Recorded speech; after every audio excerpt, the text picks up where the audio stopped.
Hey guys, welcome back to my YouTube channel. आज हम फिर से last previous year question paper से एक इम्पॉर्टेंट क्वेश्चन डिस्कस करने वाले हैं। आज का हमारा क्वेश्चन और टॉपिक 15 मार्क्स के लिए बहुत इंपॉर्टेंट है। So let's start here. आज का हमारा क्वेश्चन और टॉपिक है discuss the nature feature practices of management accounting. Management accounting के नेचर और फीचर और प्रैक्टिसेस क्या है, ठीक है। तो चलो स्टार्ट करते हैं इसका answer. First, management accounting is of selective nature. Management accounting does not bring into play the entire data provided by the financial accounting. It selects and picks up only the relevant information that enables the management in arriving at important business decision. इसका मतलब ये है कि हमने पहले ही पढ़ लिया meaning में कि जो मैनेजमेंट अकाउंटिंग है वो वही स्टार्ट होती है जहाँ फाइनेंशियल अकाउंटिंग एंड होती है, ठीक है। वो फाइनेंशियल अकाउंटिंग की ही इंफॉर्मेशन को आगे एनालाइज करती है, इंटरप्ट करती है और प्रेजेंट करती है।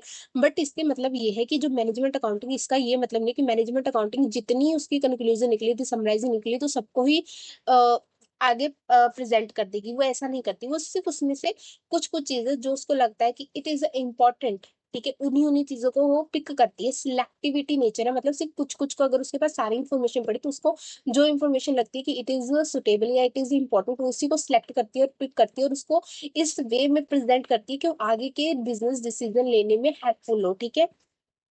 Management accounting concerned with future. It is a concerned more with the future than past and the assist the management in making plans for the future.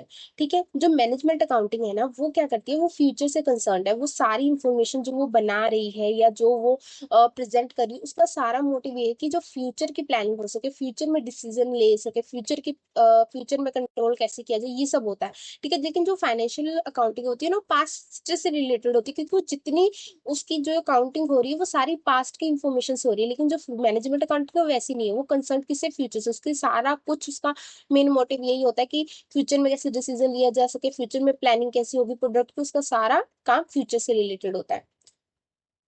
Third point is management accounting provide only data, not decision. It provide useful information to the manager for taking the right decision. Thus, management accounting provides only data, not decision.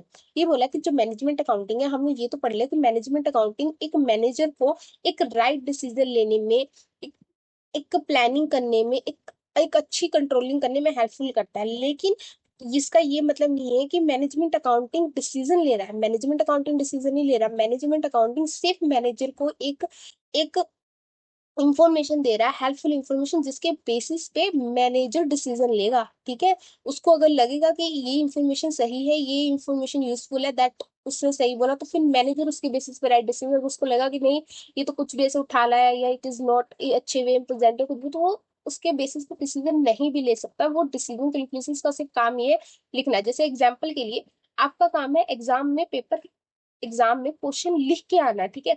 अब वो material आपने सही लिखा है, wrong लिखा है, उस पे वो नंबर 5 नंबर देगा, 10 नंबर देगा, वो एग्जामिनर पे डिपेंड करता है, ठीक है। आप पेपर लिख के आ रहे हो, आप नंबर नहीं दे सकते। तो वही मतलब यही था कि आप इंफॉर्मेशन को आगे मैनेजर को दे सकते हो, लेकिन डिसीजन जो होगा वो आप नहीं ले सकते। वो डिसीजन मैनेजर ही लेगा, ठीक है। Fourth point is management accounting has no specific set of principle. It has no specific set of principle and rules to be followed as it followed in the case of financial accounting. ठीक है।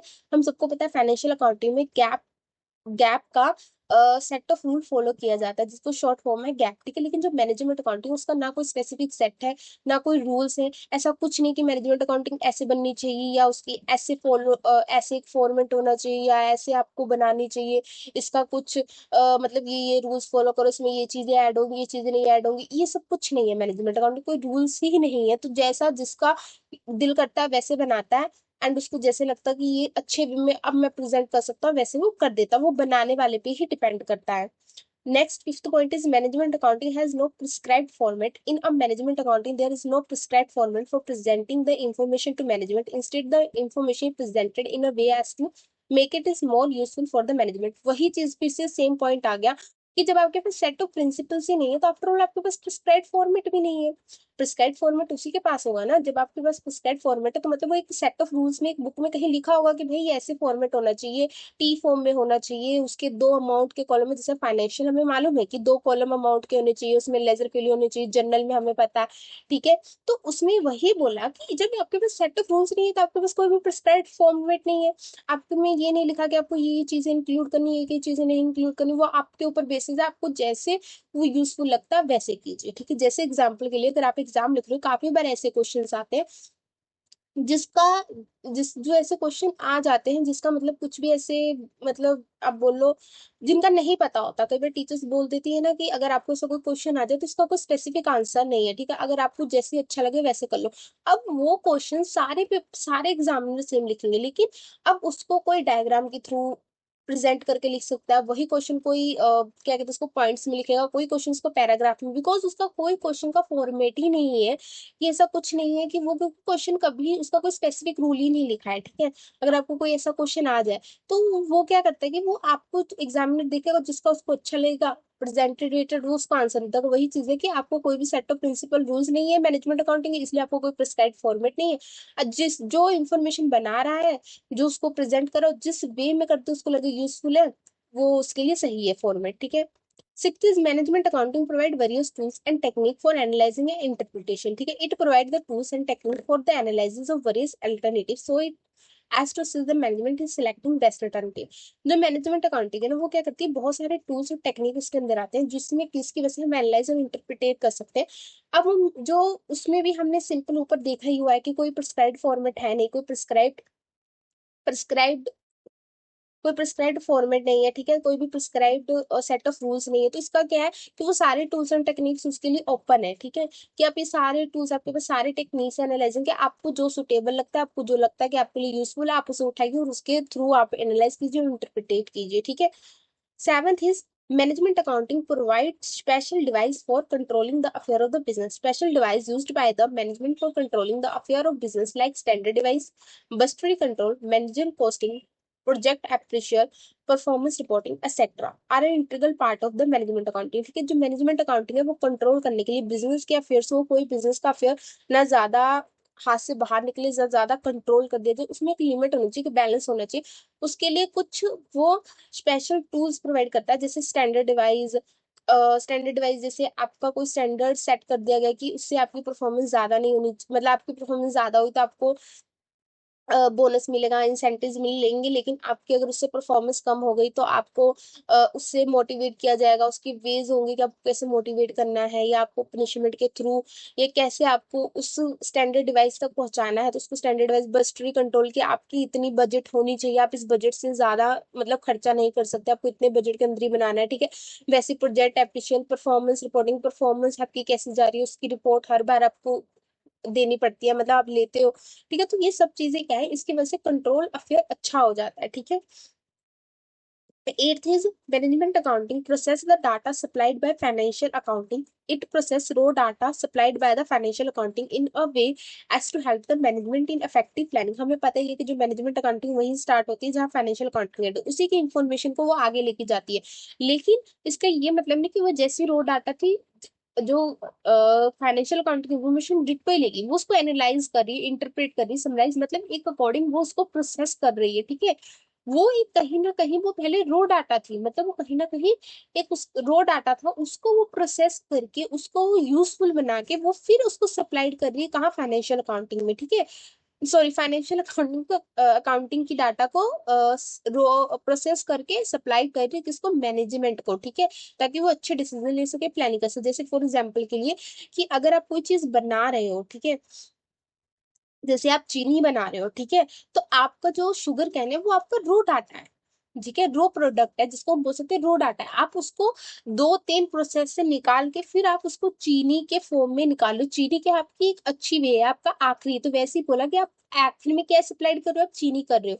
वही चीज उसने बोली कि पहले तो information रो data में है, बट आप उसको प्रोसेस कर रहे हो, प्रोसेस में कौन कौन सा स्टेप है, एनालाइज करना, इंटरप्रेटिंग करना, फिर उसको प्रेजेंटिंग करना। वो करने के बाद आखिर में आप एक एग्जैक्ट सप्लाइड किसको करे, एक बहुत अच्छी इंफॉर्मेशन को सप्लाइड कर रही हो आगे, ठीक है। Ninth point is management accounting explain the reason for change in probability and profitability and financial position, ठीक है। Financial accounting is limited the preparation of financial statement, income statement and balance sheet।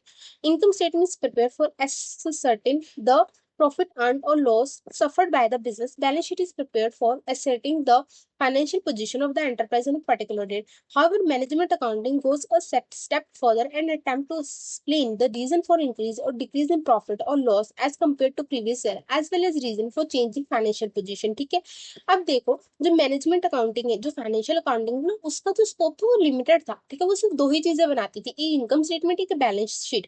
ठीक है, income statement का मतलब क्या होता था, income statement क्या करता था, वो आपको कितना एक टाइम के बाद कितना आपको प्रॉफिट हो रहा है, कितना लॉस हो रहा है, ये ही आपको बताता था। और जो बैलेंस शीट था वो आपको इतना बताता था कि आखिरी of the end of year आपका जो बिजनेस है वो कहाँ पे स्टैंड कर रहा है, वो आप ये किस पोजीशन पे स्टैंड कर रहा है, किस पोजीशन पे है। ठीक है, तो ये सब चीजें एक्सप्लेन करता था। लेकिन जो मैनेजमेंट अकाउंटिंग थी उसने थोड़ा अपना स्कोप वाइडर कर दिया। उसने ये नहीं कहा कि आपको कितना प्रॉफिट और लॉस हो रहा है, वो ये तो बता ही रही है।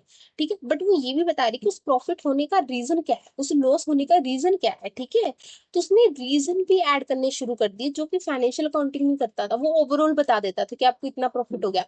जैसे फॉर एग्जाम्पल के लिए, अगर आप कोई शर्ट मैन्युफैक्चर कर रहे हो और उसकी ₹125 लग रही है, ठीक है, तो जो उसकी एक प्राइस 125 है, तो जब आप फाइनेंशियल अकाउंटिंग बनाओगे ना, तो उसमें सारा खर्चा उर्चा लेके वो आखिर में आपको इतना बता देगा कि आपको इस शर्ट के ऊपर इतने रुपए का प्रॉफिट हो रहा है, इतने रुपए का लॉस हो रहा है। लेकिन जो मैनेजमेंट अकाउंटिंग है वो ऐसा नहीं करेगी। वो ये नहीं बताएगी कि इतना प्रॉफिट हो रहा है, वो तो बताएगी क्योंकि फाइनेंशियल अकाउंटिंग बना दी, वो ये भी बताएगी कि 125 में से जो प्रॉफिट हुआ, ठीक है, उसमें से आपको लेबर को कितना देना पड़ा, लेबर एक्सपेंस कितना लगा। ठीक है, फिर आपके क्या कहते हैं उसको, आपको कितना, आपका जो कपड़े पे उस पे कितना खर्चा हुआ, आपकी स्टिचिंग पे कितना खर्चा हुआ।